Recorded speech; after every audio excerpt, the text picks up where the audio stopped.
everybody. Welcome to Build Brunch, the daily morning show where we talk about the latest topics in entertainment. I'm Brittany Jones-Cooper. I'm Shannon Coffey. I'm Allie Colbert. And I'm Lucas Tim. Hi, everyone. Happy Friday! Happy Friday. Friday! Today, we're going to talk about Queen Elizabeth's newly crowned title, Taylor Swift's candid essay in Elle magazine, the trailer for Mindy Kaling's Late Night, and the one last blockbuster still standing. But first, now for our first course. Today in International Women's Day. Today is International Women's Day, and Balance for Better has taken over social media to spread awareness of gender equality and to celebrate all that women have achieved. International Women's Day, my favorite day of the year. Thank you for our day. Yeah, you guys get a day. Should we paint our nails? Yeah. Oh, yeah. One day for just like women all around the world to share. Right. Yes. But how are you guys celebrating? By being myself. Yeah. Okay.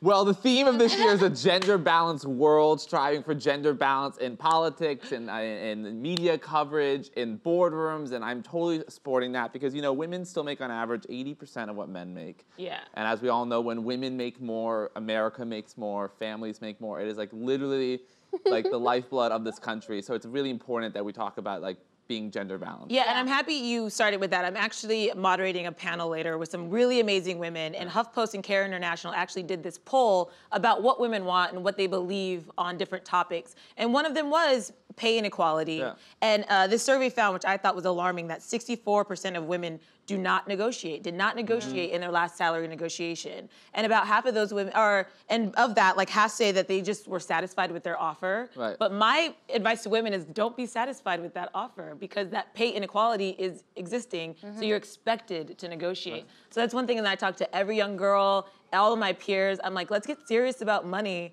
because we are making less and it's not gonna change unless we're more proactive ourselves about it, you know? Absolutely. One of the ways I've celebrated International Women's Day is I saw Gloria the play this week, which is the story of Gloria Steinem's life in, you know, the feminist movement.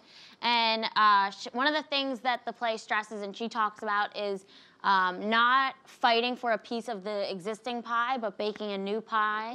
And something that's so important that's a part of that process, not only is just communicating when you feel helpless, because even if we don't know what to do, just talking to each other and finding that we have similar experiences is amazing, but also just valuing all of our allies who are feminists. I mean, Lucas at this table is the biggest feminist I know, and he is a white man. and I'm really thankful to have him in my life with his voice, and he helps me find my voice sometimes on this issue. That's really sweet. So I'm happy to be sharing this day with you guys. Me too. I'm happy here too. Well, I think it kind of gets into like what men's role is right now, and honestly, men's role is to listen. Big part of it is I try to listen to you guys and try to promote and support the voices of women around me because too long women have been silenced and subjected to just a stereotype of that they are lesser than just because you guys are women. I mean, on this day, I'm repping my hero, Hillary Rodham Clinton. You got my... with her. Still with her always. She's not running, but I will gladly wear these socks because as she once said, human rights are women's rights are human rights, and I firmly believe that. And like her, I support any woman who like wants to break boundaries and go for it. Whether like, ask for that raise. Ask for it. Stand up. Be strong. Like, don't let the society tell you can't do anything. Don't let the man hold you down. Don't let the man hold you down. Is there a woman this year that you guys are really looking to? I'll go to you first based on the look on your face. Okay, I made no secret. I'm a big fan of Senator Kamala Harris. I think she is awesome. I'm so happy she's a front runner in the party right now, with her and Bernie, of course, kind of fighting it out. But I think she's killer. She's smart. She's a fighter. And I'm really excited to see what she does. And also, I love Representative Alexandria Ocasio-Cortez. I think if you saw her in the Michael Cohen hearing, she's no nonsense and all about business. That is not about her. She answered, and she got him to admit people that they are going to subpoena. Like, that was awesome. And she's 29 years old. I am so impressed by her and Kamala. She's moving the dial on a lot of important issues with her green initiative. I mean, everything she's doing, I think some people are like, oh, it's extreme, but I think she's starting conversations that we weren't having before, which is why I think she's going to be somebody to watch. For me, in entertainment specifically, I'm always looking at Issa Rae and Lena Waithe. Those two women, for me, are creating content for the first time I've been able to see myself reflected in.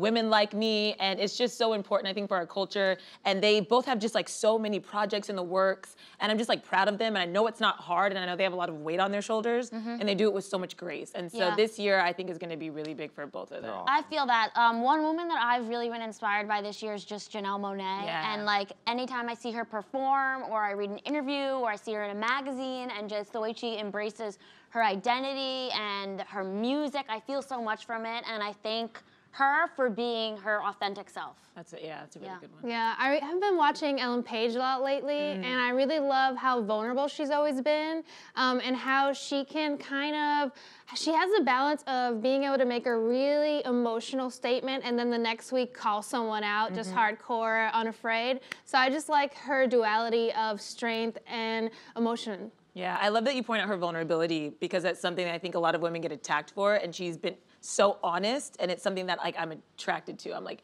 I like to know that she's speaking honestly and from her heart. I love it. She's also a very small person. And I think that, you know, like we see small people as like, oh, they're just like cute and adorable, but she's so powerful. And I think that like, I feel like you're talking to me. No, I just think, I also feel that way about you. You're a very powerful person. And I know that you sometimes have said like, you don't get taken seriously, or like people will try to pick you up. And I just like that Ellen Page is out there roaring for you guys. Yes, I really appreciate her work, and I appreciate us for having this conversation. Go women! Woo! Hey. You guys, it's official. Queen Elizabeth took part in Throwback Thursday and finally made her debut on Instagram. And no, it wasn't a mirror selfie. The monarch's first post was a picture of a letter sent to her great-great-grandfather in 1843. The moment was met with celebration. Take a look.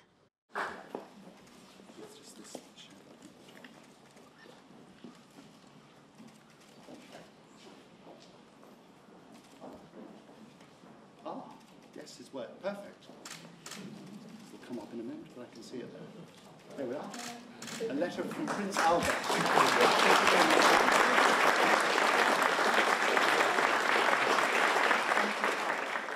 So I guess she's hitting post in this clip? Yeah, Shannon, could you break it down a little bit? You want me to break it down? For us, All right. Well, you know, this account for the royal family has existed for years, so it's not a new account. It's kind of, I was a little frustrated because I got really excited. I wasn't necessarily expecting her to have her own Insta or a Finsta. I get it, that's dreaming too big. But I really thought it was going to be a more personal post.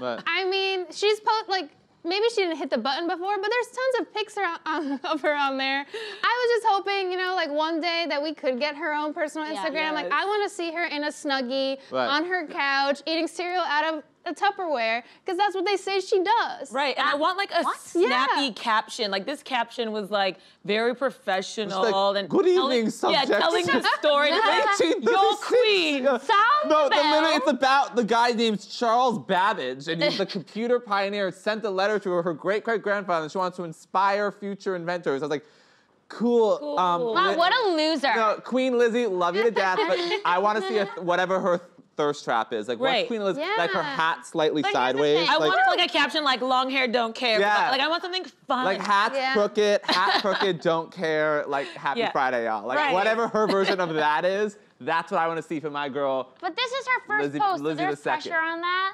I mean, there is a chance, I'm sorry to say, that with this post, she's setting the tone for her future posts, and they may be similar to this. But there is that hope that she will one day post a sort of more carefree Insta, but I wouldn't hold out for it. I know that it's the royal family protocol not to have social media, but I don't know if I want them to change on that and evolve on it, because I would like to see their personalities a little more, but I understand why they don't want us to see their personalities a little more. Yeah. How do you guys feel? Do you think that they should open this up and really get their own Instas? I would love it. I mean, I don't think it's gonna happen, but I think it'd be really fun, because like, what's gonna happen? Like, no one's gonna dethrone the royal family. Right. And they're gonna be like, that's an ugly, you know, post, gross, get yourself off. Like, we can't take them down. Well, I mean, the parliament could possibly get rid of them. They could get rid of the monarchy, actually, probably, theoretically speaking. You think they will one day? I don't think so right now. I don't think so. Not right also, I don't think over social media. But they, you know, if you watch The Crown, the whole thing we learn is the Crown, and the best thing for the Crown is to say nothing. Yeah. Because just to exist without even being known. But I absolutely would love, I mean, Gary Janetti does Prince George already for us, kind of, but I would love any sort of personality pics from... So Prince George can never have an Instagram, no, right? When he's an adult, when he's a teenager, I'm sure he, as a teenager, will have like a private secret one that's like his name. He might have a backwards. fake, ghost account or whatever. Yeah. I mean, like the Obama children do. I mean, every child has like a secret account, so I wouldn't put it past them. Yeah. I do love, though, that in an official capacity, the royal family and then Kensington Palace, each kind of palace has their own social media. So if you really love a certain member of the royal family, you can get like constant updates on them. Right. But they're very controlled and there's no fun captions. Well, but it's something. Speaking of Kensington Palace, they've had to like re-up and re-budget their social media strategy because of all the hate Meghan Markle's getting, because like people are really racist, guys. What? Yeah, go figure. And they've had to like go after commenters and people who do emojis with like knives and guns. It's like Kensington Palace is on full alert with social media. So they're hoping, I think, the Queen's post will distract them. Like people will just be... good luck. Yeah, right. Interesting. What an interesting method. It sounds like fucking Donald Trump is running that social media strategy because it's just so stupid. Sorry. Yeah, that's so weird. And like Instagram's not doing anything to remove those knives from there? Probably not. I mean... That is so bizarre because I will never get over them taking snakes away for Taylor Swift. And then like when there's actual like racism, they're like, well, freedom of speech. Like, people cook with knives, we have to keep them. Yeah, we're like, arm the teachers. Well, I just can't get over We'll be on the lookout. It's just so stupid. Well, we'll be on the lookout for Queen Elizabeth's next post. Hopefully it's a little more, spicy. In a recent interview with Elle, Taylor Swift opened up about the life lessons she's learned for turning 30. The Shake It Off singer revealed that she even carries an army-grade bandage dressing with her at all times because she's afraid of getting attacked. Now, that's very sad, and that's referencing because her fear after the Manchester shooting and the shooting in Vegas. Remember that happened? That was catastrophic. At concerts. At concerts, that she's really feared for her life and the lives of her fans. And I actually was like, I totally understand that. I completely get it. I want to carry a knife when I walk on the street, and I'm not Taylor Swift. Right. Like, this to me makes total sense, and I imagine in her position, in the position of someone with a ton of celebrity, that would be a huge anxiety to overcome. Absolutely. She talks about the fear of how are we going to protect the 3 million people that are coming to see me. Yeah. And I never thought about her feeling that responsibility. I knew that the security teams would obviously have ramped up and blah, blah, blah, blah. But as the artist, if people were to get hurt when they come to see you, that is an incredible amount of pressure. Yeah, Ariana Grande spoke so much about that and like how she was having panic attacks and like I can't imagine feeling responsible for 3 million people who came out just to see me. That's so much pressure. Yeah.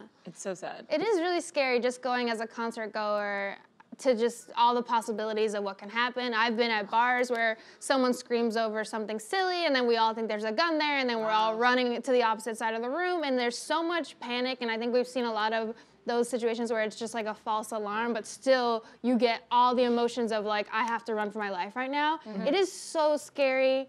And I feel very sad that Taylor Swift feels like that. And she also mentioned that tabloids have released her exact address of where she lives constantly. And we all know she has dealt with stalkers in the past. Over and over again. Which is terrifying. Yeah. Yeah, and the essay she does kind of count, which I like, more serious stuff in her life, but also somewhat like funny things, like she's learned to make cool cocktails. Yeah. She's learned to take vitamins. And she's also, which I love because if you know the whole feud between her and like Katy Perry or whatever, she's like, be like a snake, only bite back if you get stepped on, which I thought was an interesting quote from her. Yeah. But I mean, I'm not a huge Taylor Swift fan, but I actually kind of reading through was like, okay, I'm getting a little bit of who she is, and I will give you that. I felt a little bit better about her. She had a couple of quotes where I was like, oh, you're still kind of the annoying girl that I don't like. But she did say a few things, like she admitted to how she's coming into her own in terms of politics. I love that. And I was surprised to hear her even say that. And she even made a reference to like 2016 being difficult because, well, 2016. And I was like, it's kind of weird that you're jumping on that like narrative when you have not expressed any. Well, she did finally remember that last election come out and say, give her opinion. midterms. And say that, Finally. It took a while. Yeah. I did like you guys, it was the 30 things she learned before turning 30. And one was that being sweet all the time can get you in trouble, which I thought was important to hear from her because one of the things I think she was criticized a lot for was like not being genuine. And then also apologizing takes nothing away from you, which I think is a really good lesson. We saw how she's kind of squashed her beefs with Katy Perry and all of that. And again, I think that's a good example for young girls is that you can apologize and it doesn't mean you're less than. Or I thought that was a good message, especially coming from her and all the kind of like public issues she's had with other people. Yeah. One thing she said that shocked me was how she, when she was younger, used to use Sharpie to do her eyeliner. And she wrote, like, do not do this. Yeah, I would never fucking do that because I'm not dumb. That is a horrible idea. I can't wash permanent marker off of my wrist if, like, someone puts an X on my wrist or something because I don't know, if you're going into a bar or something and you're marked, that takes a while to get off. Could you imagine putting Sharpie on your eye? I mean, I think that's why she did it. So that it would never So come it would off. stay on for a long time. That's just insane to me. I'm Why not not just surprised. put on makeup? For some reason, I'm not surprised that Taylor Swift put Sharpie on her eyes. I think she's just that type of girl. Like in middle school where you'd be like, what's wrong? She's like, do you ever think about kissing horses? And you're like, no. No, we don't. You weirdo.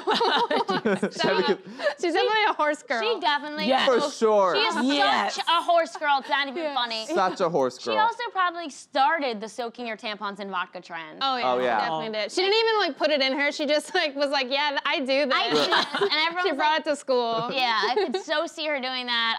I could just. Yeah. So what we're saying, we're all still evolving on Taylor Swift. Yeah. I wanted more self-reflection over her dancing, but I guess we're not going to get that right now. No. Because that is painful. I'm sorry. That is something I want. Maybe 40 lessons for 40. I can't dance. Wow, that's definitely gonna happen. Hopefully, yeah. I realize I am not Beyonce. I should not try to be. Ever. My favorite Taylor Swift story. She, of course, put on a show. But I give her that. I'm not saying she's Beyonce, but like she's a pop star. She has to. I don't know. Mariah Carey just stands there and lets people dance around her. Oh, carry her.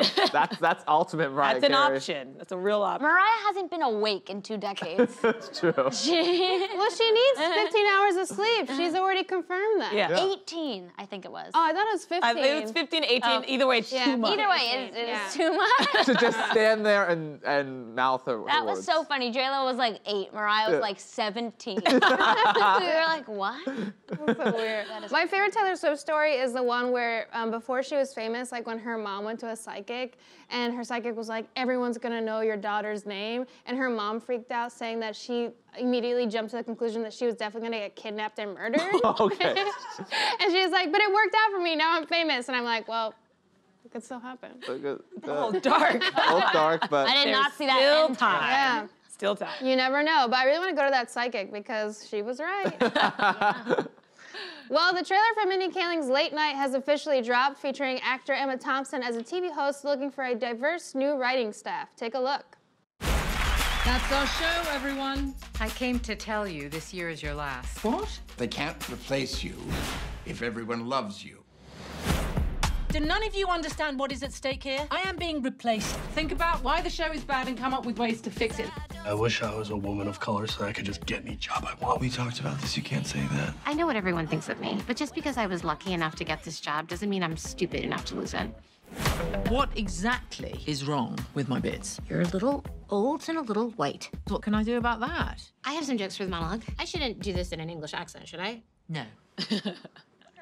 Are you excited to see this? I'll see it. I actually read an early draft of this script, and I enjoyed it. I think it's changed a lot since then. Yeah. But you know, I love Late Night. I love Mindy Kaling. I mean, I love a world when there's a broadcast late night host as a woman. I mean, whoa, fantasy. Right. But so I will support it. Amazon paid like $13 million for it, so I'm excited for it. Well, it premiered at Sundance, and a lot of people said a lot of amazing things about it. So that for me, that's always like, I'll give it a chance. I'm actually slightly triggered by the storyline. As we could see, Mindy Kaling is this very successful producer who gets this job, and a lot of people see her as a diversity hire because before she came on, all the writers were white men. Yeah. They brought on an Indian woman, and that whole it's a little too close to the core, and I think that's why I'm excited to see this, because this story isn't told a lot, because I think there's a lot of successful people of color who are hired because of their talents, but also because it meets some sort of quota for the company. And it's hard to overcome that. I have dealt with so much of that, and people feeling comfortable and saying to me like, oh, you're not gonna get fired because you're black, or they can't let you go because you're black. And I'm like, or because I'm talented and I work really hard and I stay late. So I think it's important to show this perspective, and of all people, I'm so happy that Mindy Kaling is doing it, because she's somebody who has consistently created roles for herself because there weren't opportunities for women of color. Also, the narrative just surrounding late night in today's climate is really interesting. I mean, when you really think about the fact that we have 3 white Jimmys on every night, I'm thinking James Corden. It's mind-blowing. And the writing staffs on those shows and the different takes they each try to take, but at the end of the day, they're all white men. You know, it's crazy to think about. So I'm really curious to see how this movie explores it. Right. I wonder why they made her a woman when we don't have that. But it feels like it would have been a more specific takedown if they had the protagonist as a man, because that's what's going on. This is a bit fantasy. Because it's a bit fantasy. I think it's probably because Mindy Kaling wanted to write a movie that was more about women. Right. Which, no, it's not realistic. I mean, Joan Rivers had a late night show back in the day, but that was 25 years ago. Yeah. So, I mean, all in all, we have Samantha Bee on TBS. We That's had a very Chelsea boutique Handler. show. We had Chelsea Handler and Hassan Minaj on Netflix, but then again, a streaming service. You know, so the broadcast networks are still. I mean, you know, still 3 to 4, 5 million people watch those shows every night. They're still, you know, the news sources for a lot of America. I actually think it's interesting though, because she is a woman, but when you kind of look into the trailer and read a little bit more, she does kind of carry herself with this masculinity. Her writer's room are all white men.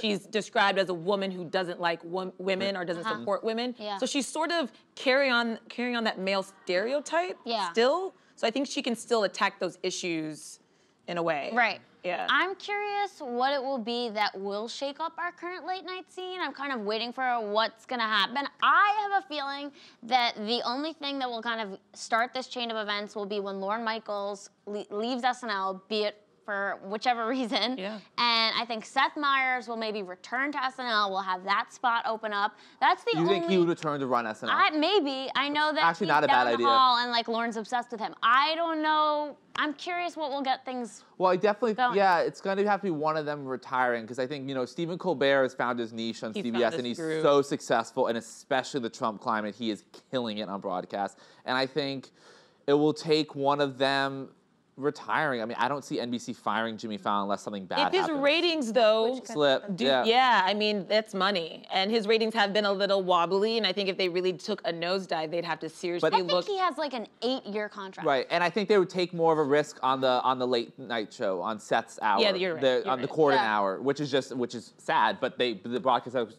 networks would look and be like, we're not going to do the 11 o'clock slot, we'll do the 12:30 or whatever. Yeah, and at the very least, this film kind of like urging people to like look at the landscape and think about it a little more, especially in terms of late night, is a good thing. And also with more, I mean, you know, Netflix is trying to find their groove. I think Hassan Minaj does a very good job. The Patriot Act does a very good job on Netflix, but you know, it's a weekly show. Samantha Bee, I think, you know, we'll see what ends up working, whatever. And on your note too, because I think first of all, you're incredible. But you know who else was a technically diversity hire was Donald Glover on 30 Rock. And Tina Fey and Donald both admitted that it comes from a separate budget, and of course he is Donald Glover. He's Donald Glover. He's incredibly talented. So it is an interesting conversation that people were having. And we both watched 30 Rock. 30 Rock would talk about that storyline a lot, hiring Toofer. He's a black man, and he's black and he's from Harvard? Yeah, 2 for 1. That's why his name's Toofer. Yeah, you're right. And you're like, that's so fucked up, but it's real, and it's happening every day. And I think we need to change the conversation around that, I think, a lot. And you can't just come up and tell somebody they're, like, discount their qualities and their skills based on their race or their gender. Absolutely. It's bullshit. Yeah. In other news, there was one, and then there was one, sorry. A Blockbuster in Bend, Oregon will soon be the only one left on the planet after owners of a location in Australia announced they would close later this month. You guys, there's one Blockbuster left, and who goes to that? The last of the Mohicans. Everyone goes there. There's so many people who just travel there to just take photos and like they sell feel shirts. nostalgic. They sell No, I know. I totally would go there. I just I wonder if like the locals are so apparently the mayor of Bend. Look at that sexy Yeah, that's man. awesome. Honestly, that's worth a thousand These likes. people are... But apparently in the area, a lot of the local communities and neighborhoods don't have great internet. So high-speed internet is not really available. So they literally have to go to Blockbuster to get their latest movies. Well, I hope also, it never closes. Streaming really is only like a lot of new stuff. If you want something really old or specific, sometimes you cannot find it anywhere. So you're saying it's here for a demand? Yeah. Yes. There's a need. Sometimes there's a VHS that you just want to watch, and you can't find it, like Home Alone 3. I don't know if that's available on Netflix. You got to go to Blockbuster. Home Alone 3. That's straight to. Oh my God, that was straight to video. Deep cut with a new guy in that. I used to watch that movie. That is so funny about Home Alone 3. Michael Jackson's babysitting. Oh. You know, we brought up that conversation the other day about like all the extras on DVDs, and it really made me miss all that stuff. And I was like, now I want, if like streaming sites aren't gonna offer like director's commentary, now I'm like, I will try to get some VHS in my life. The collection, collection of VHS tapes my family used to have is extensive, but DVDs that I used to keep. Like my room, there were 2 shelves of all my favorite movies. Like every version of Princess films. all the princess films, every version of Lord of the Rings, every director's cut thing, special edition, whatever, Will and Grace DVD, everything. They're useless now. You pride yourself on those, right? They were my collection.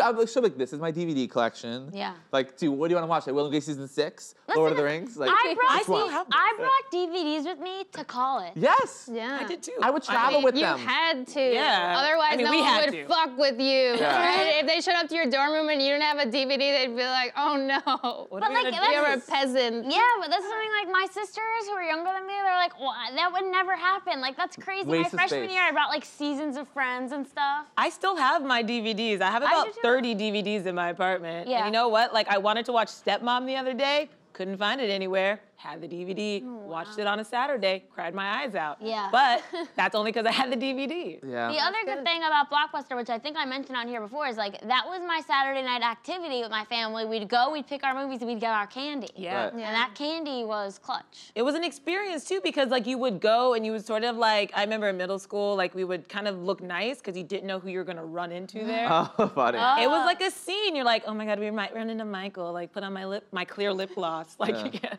Oh my God, you're clear lip gloss. And I also remember dropping back off the movies in the slot. Yes. So much fun. Yeah, I would be like, can I put it in? Yeah. That's also what Michael said. All right, sorry, I'm done. We made the joke at the same time, though. You know what else I miss from Blockbuster is how they used to have like the movie cardboard cutouts, and my family was really close, so they would always like let me take the cool ones, and like I had Ferngully in my room, like I had so many cool Ferngully, like the cardboard What's cutouts. Ferngully? Oh, it's like this old animated movie about It's like Avatar with fairies. Cool. Lucas, you free Saturday? Yeah. I am. Wait, have you not seen Ferngully either? No. Oh my God, it's so We're gonna watch this. We're watching this. No, it was like my favorite movie growing up, and it used to scare me when the oil guy would come. Oh, he's my creepy. God. Yeah, he's Like Michael. oil. Oh. Okay.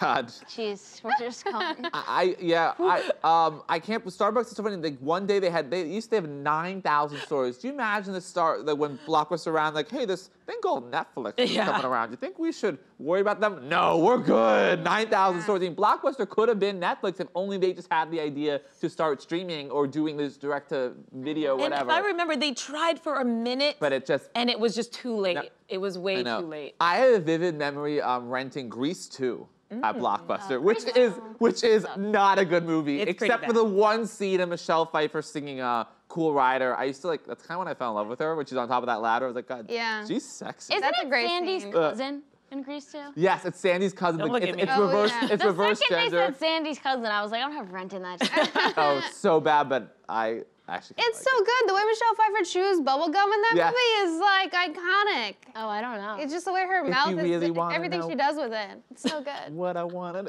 I'm not gonna sing it. Just get in the center. So everybody has homework this weekend. Yeah. Watch Ferngully and Grease 2 on VHS. On VHS. On VHS. And I do VCR repairs, like for real, if you need a VCR repair. Wait, real talk? Yeah, I can fix any VCR. Remember having to rewind things? Or just blowing into your VCR hole. As if that would do anything. You remember No, that? you have to take the top off and actually clean it. Okay. Wow. How did you learn this skill really quickly? I just have screwdrivers and would just open it up. I would open up everything in my house and like fix it. Wow. Do you know some VHS tapes are like going for like thousands of dollars? Like the original Little Mermaid's like a grand on eBay or something like that. Yeah. Not a grand for the I'm telling on VHS. Yeah. Are you serious? Well, like people. I have that. Well, but if you have it in the original That's casing, like original remember the Disney casing. casing that's really nice and kind of like kind of puffy. Yeah. I love the Disney cases. That was fun. My dog would chew that. Oh, so yours is not going to be worth $1,000. Yeah. Apparently, Like there's a $2. black diamond on the upper spine of the cassette. That shows you it's an original VHS tape. Oh my God, don't tell my mom that. My mom is like an eBay reseller, and a couple years ago, I looked in the basement, and she had like 4 boxes of VHSs, and I was like, are you okay? Like, stop it. And she's like, these are worth money, blah, blah, blah, blah, and I made fun of her. Now you're telling me. Oh, no, she's smart. She sold that doll face and made like 100% profit on it. I'm a big fan of your mom. I know what I'm doing this weekend, hanging out with Brittany's mom. That's all from us. We'll see you on Monday, same time, same table. Bye.